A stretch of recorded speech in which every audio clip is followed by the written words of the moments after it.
Hard to believe that these weeks have gone by so quickly. Um, for those of you who are new to this, because we haven't been able to perform because of this horrible pandemic, we've been doing these weekly sessions on the Sundays that we would be doing our classical concerts, and having interviews and some music with some of the members of the Sinfonietta to give you an opportunity to get to know them a little bit better, and find out a little bit of the story behind the music.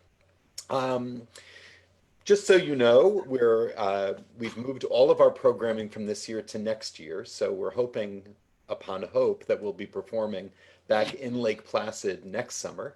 But in the meantime, it's my great pleasure to introduce our panelists today. Now, we've had several families so far. We had Stephen Franklin and Anne Harrow. She is his mother-in-law. And then we had the Brins. We had Jonathan and Amanda Brin and their delightful children. And today we have the other couple in our orchestra. I think it's just the two of you, right? Jonathan and Anna and Amanda, and you Sasha. guys. Oh, say again? Anna and Sasha. Oh, and Anna and Sasha. Of course, we had Anna and Sasha just last week. So here we have our wonderful clarinetist, Amitai Vardi, and we have one of our wonderful violinists, Diana Pepelea. And welcome.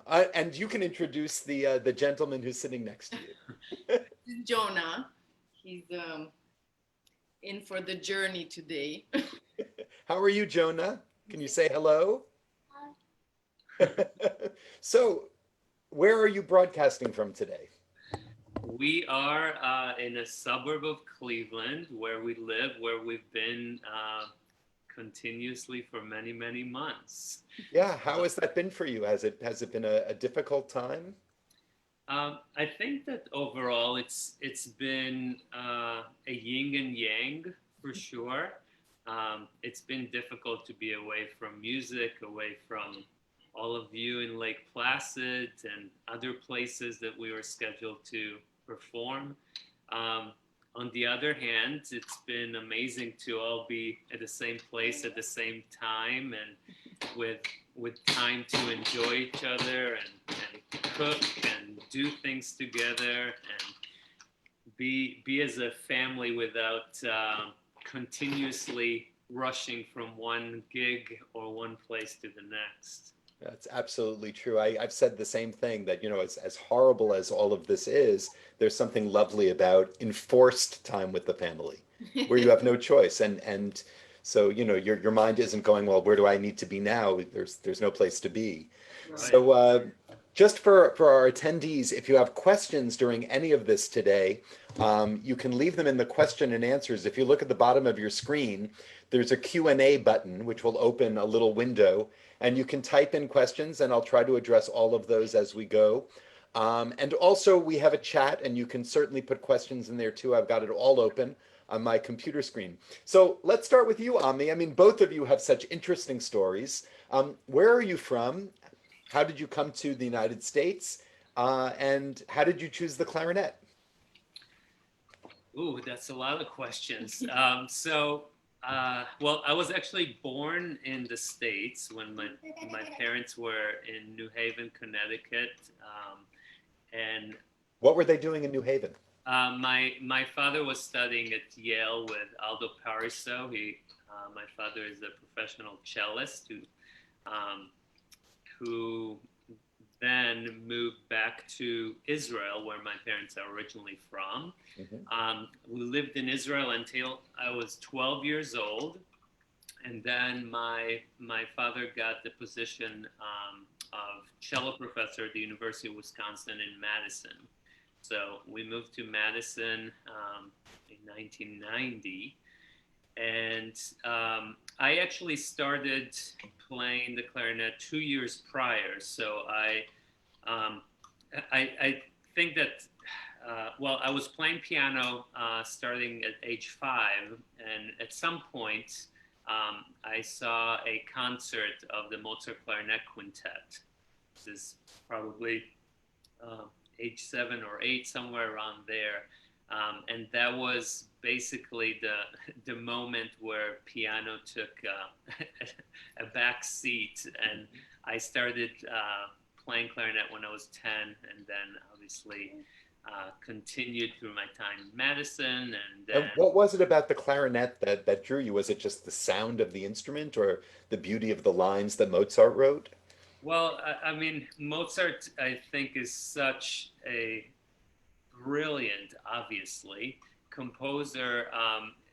In I feel like everything about it is so natural, everything is so sung, and specifically about the clarinet, I feel that it has so many incredible type of well sound structures. So what I mean by that is I feel like the vocal aspect of the instrument is so incredibly um, moving, and you can have such a wide range of both dynamics and colors and all of these things that drew me, I think, from a very early age towards that sound. And did you know right away that this is what you wanted to do with your life, or was it, I just want to play this and I want to have fun and it came later? Well, I don't know.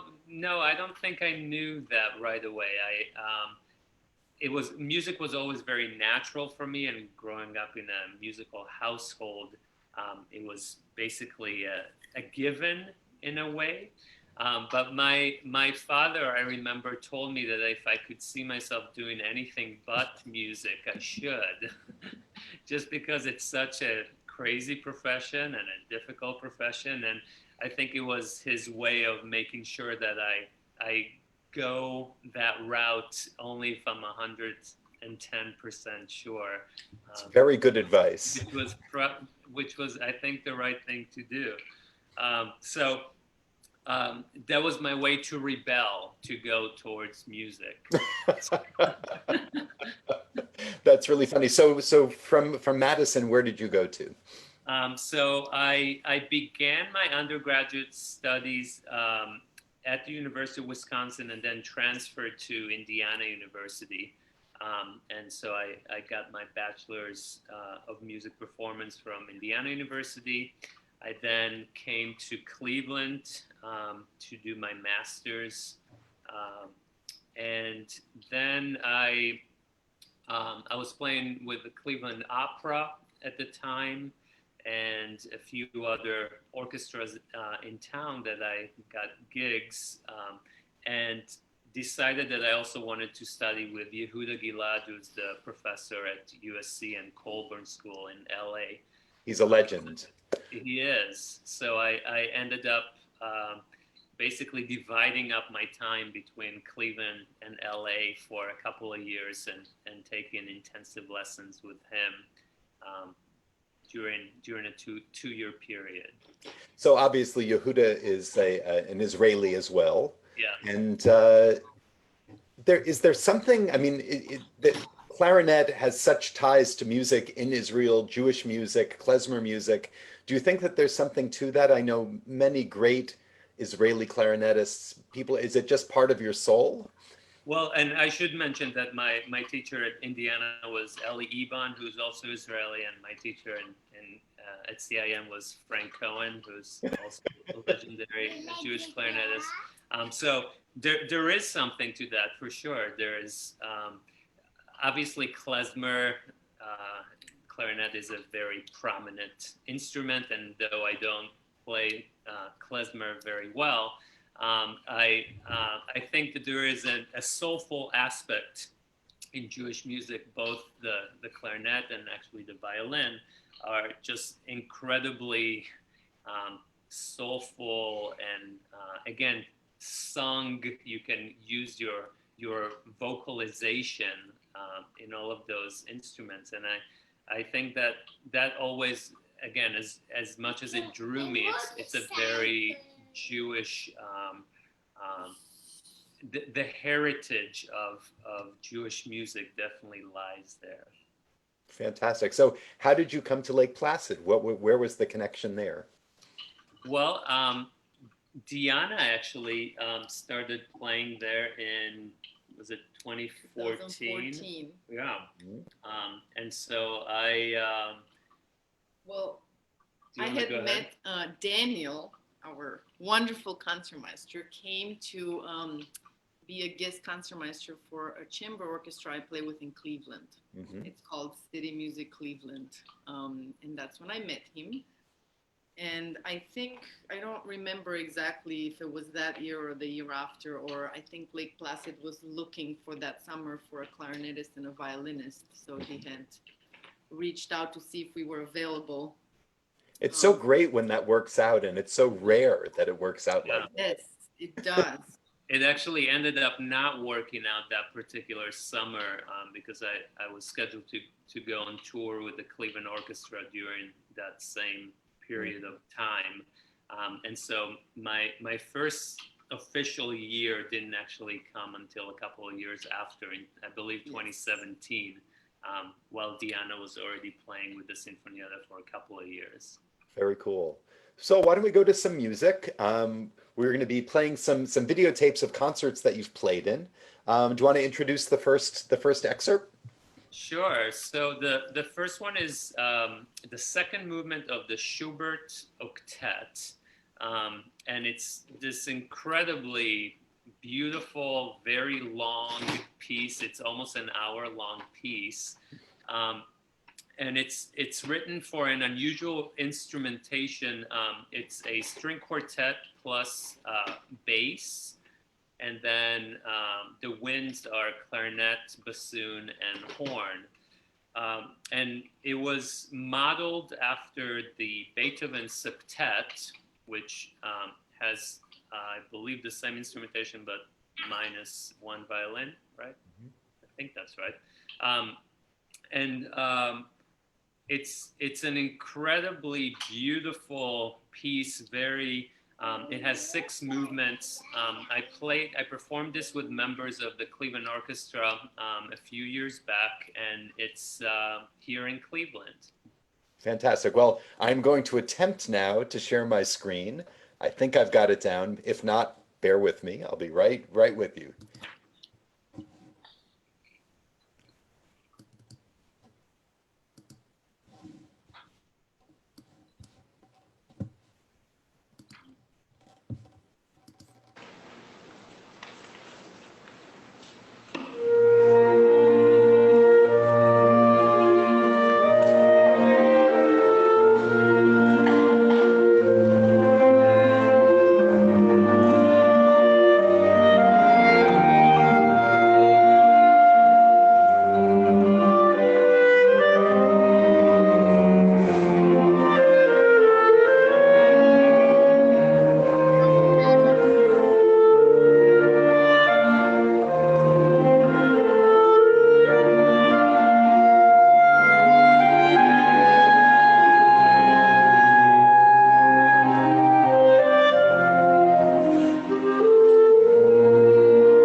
It started again.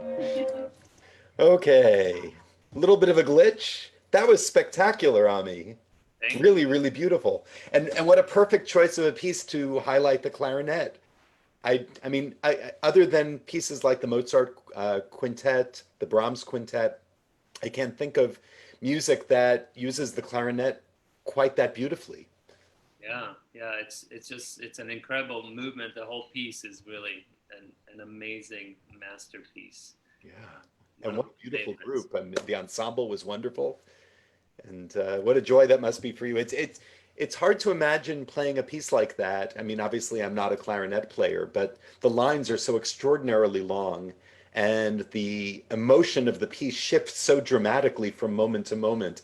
Is it an exhausting piece to play beyond the length? Yeah, I think it's well, the length is definitely a part of that, but it's also emotionally exhausting. It's so beautiful, and there's so many highs within it that just trying to reach every peak of the pieces as a whole makes it very challenging. Yeah. Well, thank you for sharing that. So now we'll move to your beautiful wife, Diana. You've been sitting patiently. Now we want to hear your story. Where did you come from, and how did you come to the States? So I was born in Romania, born and raised, and my parents are both musicians. And actually, some of my uncles are musicians, and my aunt is a musician. So music was sort of all I knew. My dad started me on the violin when I was 4, and I remember that they used to say, they might contradict me. I don't know if I'm remembering this properly, but at the time, so this was during communism in Romania in the 80s. Um, and I think my parents, because they were musicians, had this strong will to find me a route, per se, a field that would take me elsewhere than the, factory jobs or a lot of the industries that were alive during communism. So the only thing they knew was music, and then the other thing that had potential was gymnastics. So I remember that they had said that they were inclining on either having me study gymnastics or music. But for gymnastics, I had to go to a boarding school because the school was in a different city when I was 5 years old. And at the time, I was the only child, and they decided that was not an option. So they stuck with music. And my dad was my teacher my entire life while I grew up there. Really? Wow. Yes. And How did that work out? Was it difficult? Did it go well? Did you fight um, constantly? I think uh, it's complex, I guess. I think a little bit of both. I think part of it was really amazing. I mean, he was, knew me better than anyone. And, but it is also a tough relationship to have with the parent, Yeah. um, and to be around it all the time. You're in the same And I should say your dad is actually on this Zoom. Is So he? greetings to Deanna's dad. Wonderful to have you with us. Thank you for staying up. I know it's very late there. Um, so when I was 15, I got a scholarship to attend the Interlochen Arts Academy for high school.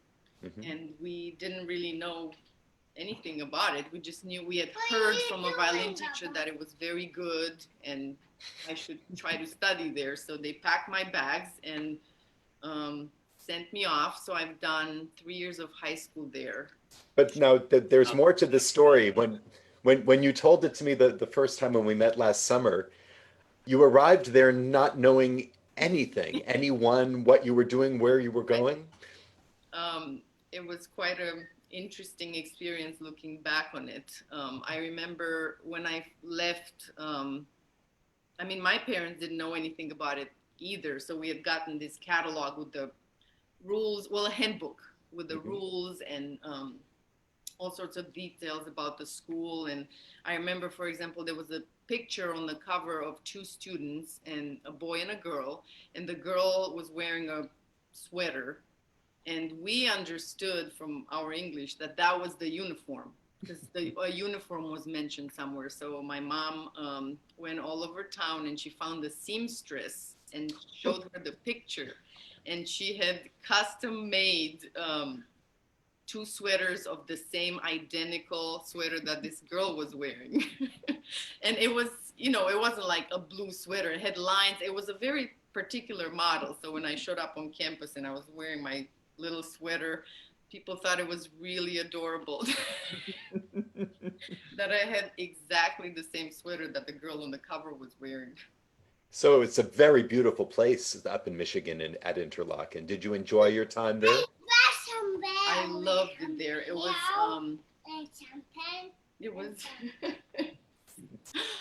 it was really beautiful, and it's so close knit. I mean, we're all in dorms, and no matter where you're from, what your background is, or where you grew up, you're all in the same situation, which made it really um, an amazing experience. Yeah. No one has family there, so everyone is homesick and everyone's going through the same things. It's not like some, students are going through other different things. So that was really, it helped a lot. I built some amazing friendships, and the musical experience was really amazing for high school. Yeah. I got a lot out of it. And I imagine very, very different from your time in Romania. Yeah, it was different, but more because of the cultural differences. Uh-huh. I went to an art school in Romania, so everyone I knew was a music major since first grade. Was it a difficult adjustment, though, getting used to American culture as opposed to communist Romania? It was because I think I didn't even know how much I don't know. I mean, the system and the culture is just so different. I spoke English because we take English in school, and my parents have always given me private lessons in English. And but it's the English you learn from books and from someone teaching it to you. So it's really different when you actually get here and have to. Um, it's different. Also, the school system is very different. We don't get to choose our classes in Romania. Classes go by grade, so whatever grade you're in, you get a schedule, and they tell you what you're taking. You're always with your own grade. So getting to Interlaken, and the advisor asked me what classes I wanted to take, and that didn't make sense to me. And I think the first semester I chose like PE, and The only student who wanted to do PE. Yeah, and after Interlaken, I went to Cleveland, to the Cleveland Institute of Music, where I did my undergrad. It was where I met Ami. And then I went on to Carnegie Mellon to do my master's. So we were long distance. While I was in Pittsburgh, he was in LA. Wow, that is a distance. Yes, for 2 years. And then he already had a spot with Cleveland Opera, and I ended up winning a position with them. So we decided that this was a good city, Cleveland, to move here. And we had a lot of work. There was the Cleveland Opera and the ballet and a lot of different regional orchestras. And we thought that was a really good location where we would both have professional things to be involved in. Yep. And we've been here ever since. And so we heard the story about Daniel coming up and playing guest concertmaster for your chamber orchestra. For those who don't know, Daniel is also Romanian. Did you know Daniel before he came? No, I didn't. We're from different cities, and I'm not quite sure. I can't remember when they came here, but I have never met him before. Uh-huh. He's a lovely guy and a magnificent violinist. Oh, yes. Yes.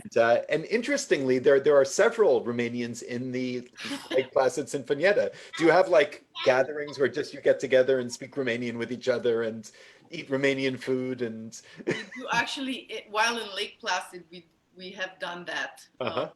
Gotten together and have barbecue together. And Well, it's funny also because just as I was saying before to Ami about the clarinet and Judaism and Israel, it's the same with the violin in Romania. I mean, there's a very deep culture of Romanian folk music on the violin. Is that folk music tradition part of your upbringing as well? Were you steeped in that culture or just in classical music? Um, I wasn't so much. I mean, I was mostly in classical music, but I did play in a folk band, I guess you Hmm. could call it, when I was in middle school. And we had, the Romanian traditional outfits. And we went actually on tour to, we went to, let me think, we went to Austria once. And we went a little bit through Europe and we would play concerts in different locations. And it was really great. And it was really, it's the music is very challenging. At least I found it to be very challenging. Everything is really fast and really virtuosic, but it's got huge element of freedom, like Yeah. improvisatory element. Yeah. Um, but it was really fun. Very cool. So, well, let's go to the video that you've chosen, and if it's possible to find a piece as beautiful as the Schubert octet, it would be the piece that you've chosen. Would you like to introduce it? It's time for another octet by Mendelssohn this time, Felix Mendelssohn, and he wrote. This is definitely one of my favorite pieces. It's just gorgeous. He wrote this piece when he was 16, which is Amazing. absurd. In 1825, and at the time, the string quartets were very popular, but octets, it was a very unusual combination. So he ended up putting two string quartets together, and he wrote the piece for his friend and violin teacher, Edward Reitz, Hmm. and he gave it to him 2 days after he finished it as a birthday present. And I read somewhere, which I thought was really cute, that actually Edward Reitz, when he got the script, he copied by hand each instrumental part so that they would have for their performance, for their first performance. Yeah. And I chose the third movement of this piece because it's very light and playful. It's a scherzo, Uh-huh. and it's actually based on a verse from the first part of Goethe's lyric poem Faust. Oh, cool. And let's see, I did put it here somewhere. I wanted to read just two lines about it. So the Great. poem's verse is wisps of cloud and mist are lit from above, breeze in the foliage and wind in the reeds, and all is scattered. And then Beautiful. his sister Fanny, wrote that Mendelssohn revealed that his vision of the scherzo should be, and this is a quote from her, the whole piece is to be played staccato and pianissimo, the trills passing away with the quickness of lightning. One feels so near to the world of spirits, carried away in the air, half inclined to snatch up a broomstick and follow the aerial procession, and at the end, all has vanished. Beautiful. So this is the scherzo movement from the Mendelssohn octet for strings.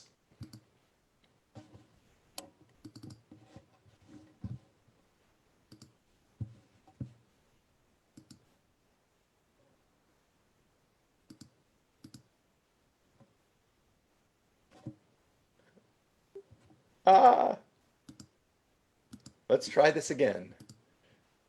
Okay, I'm going to try this one more time. Okay. I knew it couldn't go this well. Let's see.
That was splendid. Thank you.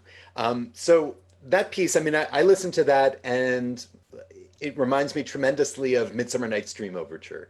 Same kind of wispiness and Yeah. fast-moving string playing. Does that go through your mind at all, these comparisons? Yes, absolutely. And I actually, I know for a fact that he's used material uh, Well, and it was around the to same about time of his Vardi life. and right. It is hard to believe. How could someone write that at age 16? And that's one of four spectacular movements. I mean, people talk about Mozart as the great prodigy, but I think Mendelssohn gives him a run for his money. Yes, I would have to agree. That was really fantastic. So let's talk a little bit about your experience up at Lake Placid. What is it that you're missing most about being up there? Oh, it's such a big part of our lifestyle now. I was actually thinking that the two of us, are obviously some of the most recent additions to the orchestra. Most of the group has been coming there for decades, really. Yeah. But even so, I can't imagine what it's like for them. But for us, even being this new, it's really strange not to be there. We've adopted that lifestyle very quickly. I mean, we love. Well, first of all, I don't know. I love the size of the group. Um, it's nice to play in a small chamber orchestra. I personally love that. I Yeah. think it's And what is it about that that you like so much? I like the intimacy. It's also, I'm not gonna lie, it's hard sometimes because it's extremely exposed. It's hard to blend in where there is not a whole lot. And now we have actually four first violins, but there were times where there were just three of them. Wow. And I think my first summer when I first played there, Amanda was about to have her baby, so she wasn't there. And somebody else in the seconds was missing. So there were three first violins and only two seconds. And so it sort of felt to me, I was new. It felt that the orchestra ended just before me. I was the only person sort of in the second row. Yeah. So it's hard, but it's we don't get to do that often. Well, I love the fact that it's kind of the perfect blend between orchestral playing and chamber music playing, because you're constantly reacting to each other like you do in chamber music in a much more blatant way than you would if you were playing in a large symphony orchestra. I mean, for you, Ami, there's an additional challenge in that you're playing a lot more than you would play otherwise. Could you want Right. to talk about that challenge a little bit? Yeah. So usually in a regular chamber orchestra or in a symphonic orchestra, we usually have rests. And so in Lake Placid, every time we have a rest in our part, um, I shouldn't say every time, but a lot of the time we end up doubling a second player somewhere else within the piece. So if I have a rest, I might be playing the second flute part or the second oboe part, or horn a lot of times, or trumpet. So we basically end up playing the part that I'm used to, plus plus plus, so And that so we can. is it like calisthenic as well? I mean, do you need to build up your muscles for the summer? Uh, in some ways, yeah. There's some times where I play a piece, and usually we end up kind of being used to the piece as a whole. So if I'm playing a Beethoven symphony, I kind of know what it is that's ahead of me because I've played them all many times, and I know how it's structured. But when we do it in Lake Placid, all of a sudden it's these extra curveballs that Yep. are thrown in.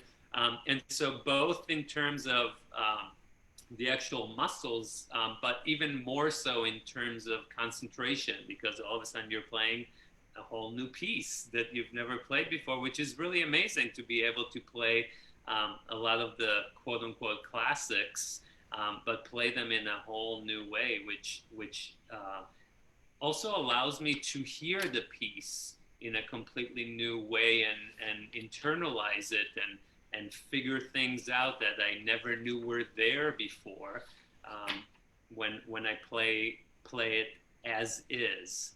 So That's it's very I cool. think it's an incredible experience, and we love it. We don't just love though the orchestra. It's the community, Yeah. the friendships we've built there. Even though we've been there a short period of time, it really feels like home, and we love the people, we love the atmosphere, we love connecting with all the audience members after performances, and it feels like no other. I haven't experienced that type of really intimacy with the audience and the community, and everybody being this part of the whole, which is really special. You know, I noticed exactly the same thing, and my wife Marty and I commented on that. Yes, the music was wonderful, and of course, if it hadn't been, I wouldn't have wanted to be up there in the summer. But what goes beyond that is so wonderful. The people are so warm-hearted and welcoming, and they really do consider it a family, and that's a very beautiful feeling when you're making music. Yeah. And are there things in Lake Placid in the area? Are you outdoors people? Do you like hiking? Do you like doing the water sports or anything like that? I mean, we haven't done too much. Definitely done hiking. We've definitely gone to the beach. We like walking around. With Jonah being Right. little, we haven't explored as much as we might otherwise. Yeah, the past 2 years we've been limited in movement and schedule. Yes, I But know. we do hope to return to more of the nature side of it. Next time we'll be there. Well, and I know I'm not alone in looking forward to watching Jonah grow up in the summers year to year and seeing his changes and all that. That actually, before we even had him, I just thought that was so precious to see all the little kids at the outdoor concerts that always hang out and run around together, and you see them year after year, and it's so special. Yeah. So we're really looking forward to giving him that. Yeah.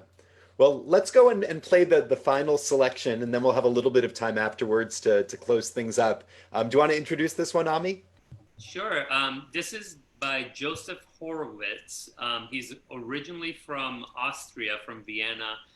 His family fled to England in 1938. He is a composer and conductor, and he wrote this sonatina for clarinet and piano, which is really fun, energetic. This last movement that we'll be playing is, I would say, sort of jazzy at times, and has really fun elements throughout. The whole sonatina is really enjoyable to play. The pianist is Olga Gorelik, who went to CIM, Cleveland Institute of Music, with Diana and I. Fantastic. Well, let's see if I can make this work this time. And this is the Horowitz Sonatina for clarinet and piano.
I'm speechless. That was fantastic. Thank you. What a great piece and what a beautiful performance. It sounds extremely complicated to put together. Was it a struggle? It was there are a lot of very intricate rhythms, unusual rhythms, so not your usual 3/4 or 4/4. Lots of smaller subdivisions of the beat that make it pretty difficult to put together, but a lot of fun. It's one of those pieces that you just have to dance to and Yeah. move around and have a good time. Well, there are a couple of questions that Robin Baxter sent in. The first one is, did the two of you get to play together often outside of the orchestra situations? Outside of Lake Placid Orchestra or just any? Or orchestral settings are one thing. I imagine she means chamber music. Um, I think Jonah has something to say first. Okay. I don't know, what's your favorite instrument? Clarinet. Clarinet. Clarinet. Oh, good choice. And bassoon. Oh, bassoon. What else do you like? What other instrument? A spider. Spider Okay. instrument. That's a good. Spider is a very good instrument. So we've done quite a bit of chamber music together. I'm try- That obviously we don't have on video, Right. which we would have put on. That's quite all right. These were wonderful We're pretty good selections. at recording stuff, apparently. But you do get to play together with some frequency. That's nice. Yeah, yeah, Yes. and it's a lot of fun. It's really it. I mean, there's such beautiful chamber music for clarinet and strings, so we're lucky to have that option. And then the other question is, Ami, do you have a favorite style of music to play? Well, favorites. I think I have a lot of favorites. Well, I can go through the different eras. We'll say Mozart and Brahms and Mahler to get us into the 20th century Yeah. are some of the Good choices. biggies. I like those too. Well, listen, it's been so wonderful having the two of you. It's great to see your faces. I miss being with you. For those of you who are attending, the two of them lived next door to me last summer for the 2 weeks that I was in town. It was really nice having our time visiting. That was lovely. So I look forward to more of that next year. Yes. Year two. And so Jonah, I want to can say you come goodbye up to you here? too. Can you say bye? Can you say goodbye? Say nice to see you, Stuart. Nice to see Stuart. Good. Nice to see you too. I look forward to seeing you very soon. And for everybody else, we have just one more of these next week. And I look forward to seeing all of you there. And again, Ami, Diana, thank you so much. See you Thank soon. you. It's great to see Have a you. Bye, great year. everybody. Bye-bye. Take care.